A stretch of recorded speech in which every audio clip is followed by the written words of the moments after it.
Had a hard time actually breathing because the water's pushing up against my back. I couldn't get enough distance between the tree and my chest to take deep breaths. I knew that I couldn't hold on for long. I tied the tourniquet around the tree with my arm so that recovery efforts would be easier. Good evening, I'm Dan Wolf. Welcome to Our New Weather, a KBJR-6 special presentation taking a look at past, present, and future flooding in the Northland.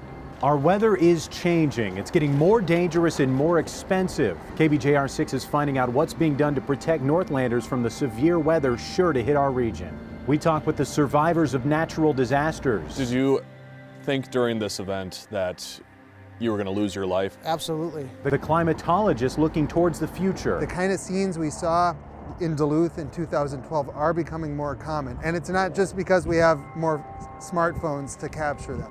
The people working to keep our area safe. And of course, since 2012, flooding is on the radar. But St. Louis County's had about a 107-year history of flooding. Our goal is to get rain and snowmelt off the streets and away from homes as quickly as possible. This is Our New Weather. We begin in Bayfield County, where our very own Ryan Hath met up with Sergeant David Dossett of the Bayfield County Sheriff's Office, who nearly drowned when severe flooding swept through the region in 2016. He took KBJR-6 to the site where it all happened and shared a cautionary tale for all of us to keep in mind when severe weather hits. July 11th is a day that I will not forget. The flash flood warnings and watches are in effect. Within an hour, I witnessed a blacktop road wash out. You got a picture. Now, this is late at night, heavy downpour.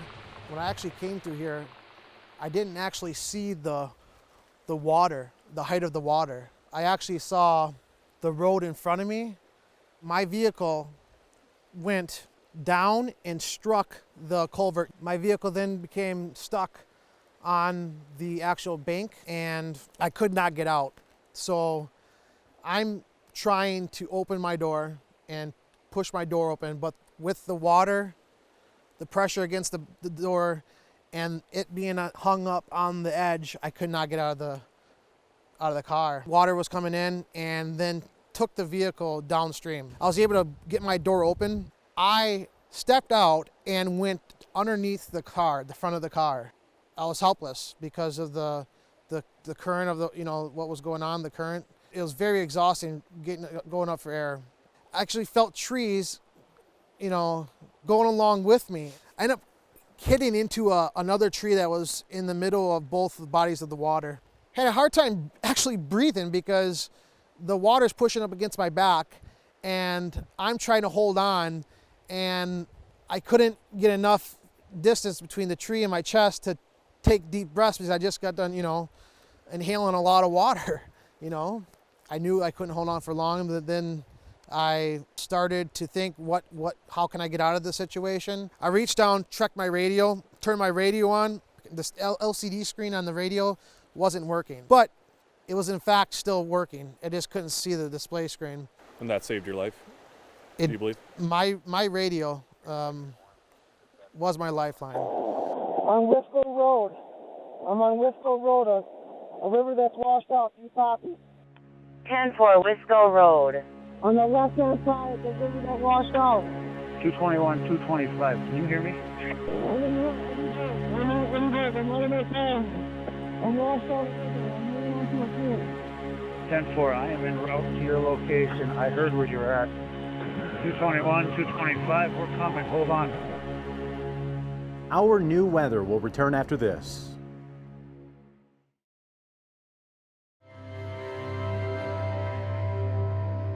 I see your light. The flashlight was shining straight at me. Everyone copy that he did see light. He did see some light. They inflated a boat that's used for ice water rescues. As soon as they put this boat in the water, this boat starts flipping back and forth, this tumbling like a complete circle. I remember getting pulled onto the boat because I couldn't even pull myself back onto the boat. 2 firefighters got inside the boat. One actually fell out and was taken down the stream still eyesight of us and was able to hold on. So after my rescue attempt, another firefighter almost lost his life trying to save mine. So it only takes 6 inches of water for an adult to be swept away. A foot of water for a small vehicle, 2 feet of water for a larger truck. That's not a lot of water if you think about it. In the past several years, a lot of Northlanders have experienced the kind of flooding that Sergeant Gossett is talking about. KBJR-6 meteorologist Adam Lorch takes us through the recent floods that have rocked our region. One of the most memorable floods in our region happened in June 2012. Weeks before the actual flood, the Northland was hit with several inches of rain. This primed our soils and set us up for what was a perfect flooding scenario in our region.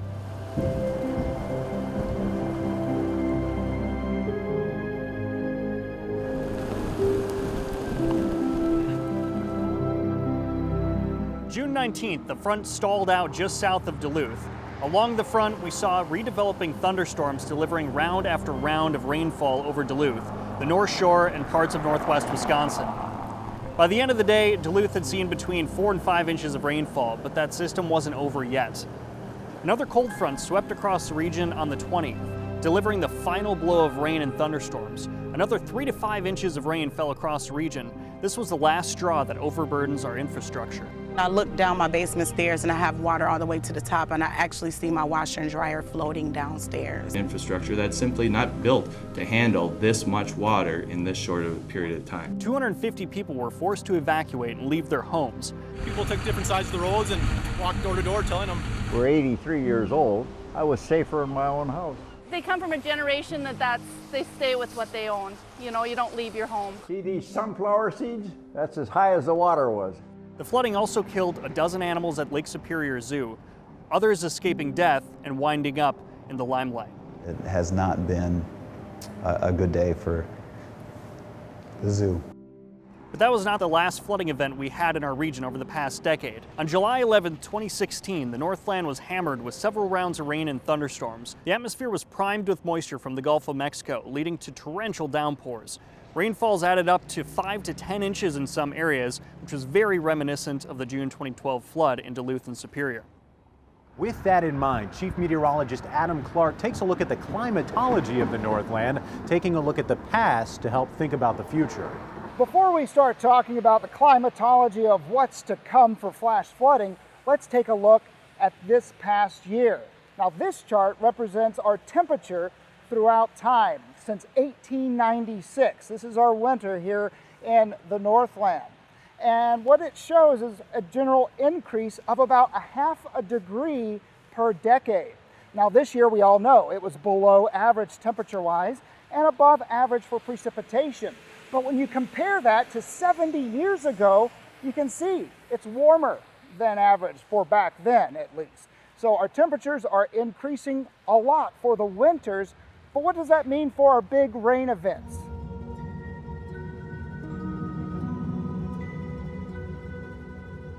A flash flood is a sudden and localized flood. Quickly rising waters can cause major damage and are extremely dangerous. And unfortunately, they are on the rise in Minnesota. The best science, again, tells us that what we've been seeing is going to continue. I met up with Kenneth Blumenfeld, a climatologist with the DNR, to get his take. What are we seeing as far as floods, the frequency, and the severity? We've seen about a 20% increase over the last century in Minnesota, including in the Duluth area. Large rain events are becoming more frequent. For instance, 3-inch rainfalls have increased by 60% in Minnesota in the last 100 years, according to Dr. Blumenfeld. And those are the kind of floods that soak basements, flood streams, and cover roadways.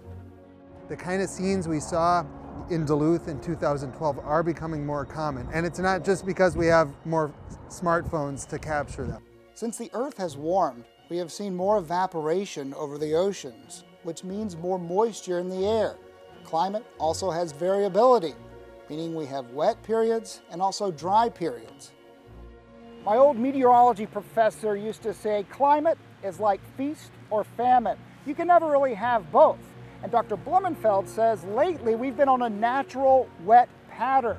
which has been amplified by climate change, warmer temperatures, and more moisture in the atmosphere.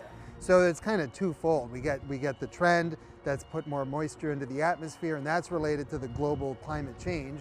And then we also have the variability that's put us into a really active pattern. And that's probably less related to the climate change, although they work together to kind of, to sort of put an exclamation point on some of those big storms. It's important to note that even though the atmosphere is getting wetter, it doesn't mean we won't see dry periods in northern Minnesota. The climate will continue to be variable.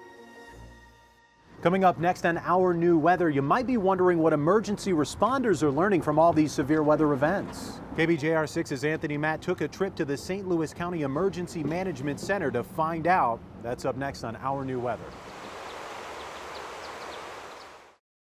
I'm Dan Wolf. Welcome back to Our New Weather, a KBJR-6 special showing what's being done to protect Northlanders from the severe weather sure to hit our region. St. Louis County is in the midst of updating its hazard mitigation plan. KBJR-6's Anthony Matt took a trip to the county's Emergency Management Center to find out what's been learned from recent flooding to prepare for future flooding. Dewey Johnson, I'm the Emergency Management Coordinator for St. Louis County. So we got our emergency management offices, call taker positions. If we have a disaster, it can go 24/7 for any, we insert the bad thing, whether it's a terrorist attack or it's a storm. This is our backup dispatch center.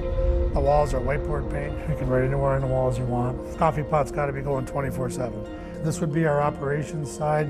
And it's got to be 40 weight, they say. So if you can see through it, it's too thin.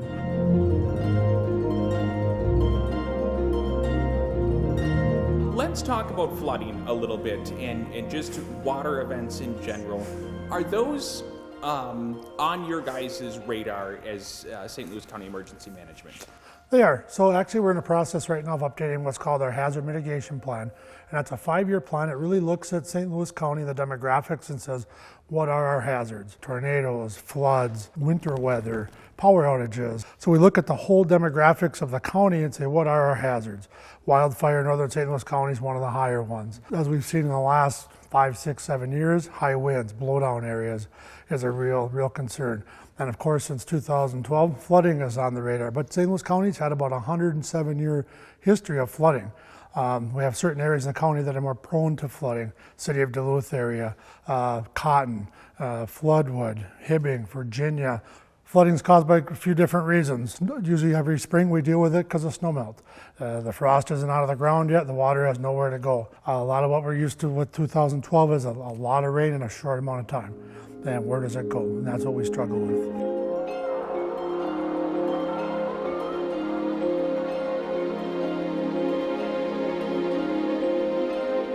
We have several pieces of equipment that we utilize, and actually in some of the photos that you've seen from 2012 probably has this particular piece of equipment in it. It's called an airboat.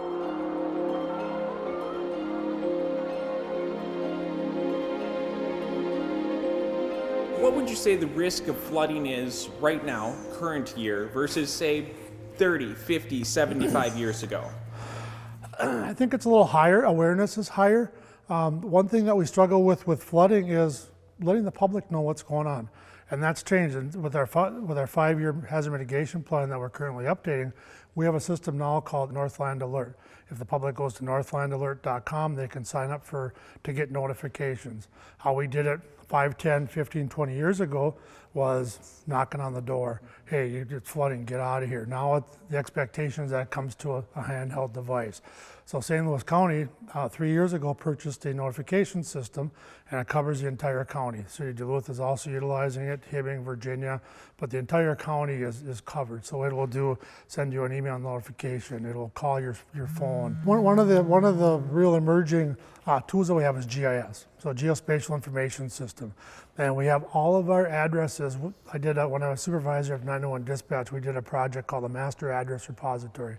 So what it is, we validated all 200,000 addresses in St. Louis County, and we have a GPS coordinate of every structure in our county. And then our planning department can lay over plans for the house, and we know how big that house is, how many possible occupants could be there. So we can start utilizing that for planning events. We've seen what's happened down in Nebraska and other parts of the Midwest so far this year. Blocks, city blocks, full cities having to be evacuated, water that's up to people's knees. How well is St. Louis County equipped to handle an event like that where we have potentially tens of thousands of people that have to go away from their homes and evacuate? I want to say we're about as prepared as we can be. Can we be better prepared? Absolutely. But with training that we've done with emergency operations centers and command systems and coordination, with training we've done in our new applications such as the Northland Alert system, and working with our sheltering partners, the Red Cross, it's always going to be a little bit of a cluster to start with. But with those systems in place, I think we would be able to handle it just as well as any other entity throughout the country. That's St. Louis County's plan. On the other side of the bridge, Superior has similar concerns. Coming up, KBJR-6's Briggs LaSavage finds out what it takes to get stormwater safely away from homes and businesses in Superior. That's next on Our New Weather. Welcome back to Our New Weather, a KBJR-6 special where we're finding out what's being done to keep Northlanders safe in the midst of extreme weather. The city of Superior has seen 3 500-year floods since 2012. That's what the city's Water Resources Program Coordinator tells KBJR-6's Briggs LaSavage as she finds out what they're doing to mitigate potential flood damage. My name's Andrea Kraus. We handle the city's stormwater permit. There's been several years, I feel like we've seen these flooding sort of events happening within our communities over and over. Tell me a little bit about what Superior has experienced recently. Any stormwater coming off of our property is going into Lake Superior. It might travel through a stream before it gets there, but we're responsible for making sure that's clean. Our goal is to get rain and snow melt off the streets and away from homes and businesses and private property as quickly as possible. That's why you see storm drains in the roads and ditches. That moves that rain off of the roads and away from property to protect it, keep people safe. That infrastructure gets overwhelmed. It can cause backups and flooding in neighborhoods, maybe even in someone's basement. And so we're looking for ways to build more capacity in our stormwater system. That might mean bigger pipes when possible. It also might mean building holding areas like what's behind me, a stormwater treatment pond, where that water can go and get cleaned before it heads out to Lake Superior. In the city of Superior, we have about 3,000 storm drains and catch basins that drain either directly to a river, Lake Superior, or now, in some cases, those storm drains come to a treatment facility like this. Stormwater is the biggest source of pollution to Lake Superior. So as we get these big rain events, we're washing more and more pollution into the lake. It's anything off the roads, the heavy metals, oils, litter, all of that's going pretty much untreated into Lake Superior. When things like this aren't here, we get more basement backups and flooding issues. But in all of the neighborhoods where those stormwater basins were built, we've seen a reduced number of flooding calls, both on streets and in basements. So it makes a direct impact for homeowners as well as for our crews that are going out and trying to manage these big storms and keep water flowing away from private property. The city of Superior also has a stormwater flood control program, so people who have experienced basement flooding, if they own their home, they should contact us, and there are programs where we can help them improve the infrastructure in their own home. Thank you for joining us for this KBJR-6 special presentation, Our New Weather. It's our hope that you'll come away from this with a better understanding of the severe weather we'll face here in the Northland in the future. When we look at the size of the heaviest rainfall of the year, it's up by between 10 and 15%. So we've seen increases in the frequency of rainfall events that are big. We told you about ways to keep yourself safe. If you ever are in a situation where you happen to, in your travels, come upon fast flowing water, moving water, please don't drive through it and take the unknown, turn around, don't drown. And how to prepare now. If the public goes to northlandalert.com, they can sign up to get notifications. How we did it 5, 10, 15, 20 years ago was knocking on the door. Hey, it's flooding, get out of here. Now the expectation is that comes to a handheld device. The biggest thing I took out of all this is, life's short. I, started thinking about my family, my, beautiful wife Heather and my kids, Mallory, David Jr. and Dane. Hopefully my story again will influence others to make that decision again, to not take that unknown into driving into those waters. I give KBJR, I give you guys all the credit because, you guys are not only educating the public, but you're actually, sharing stories that actually, in my eyes, are meaningful. Thanks again for joining us, and continue watching KBJR 6, Your Weather Authority.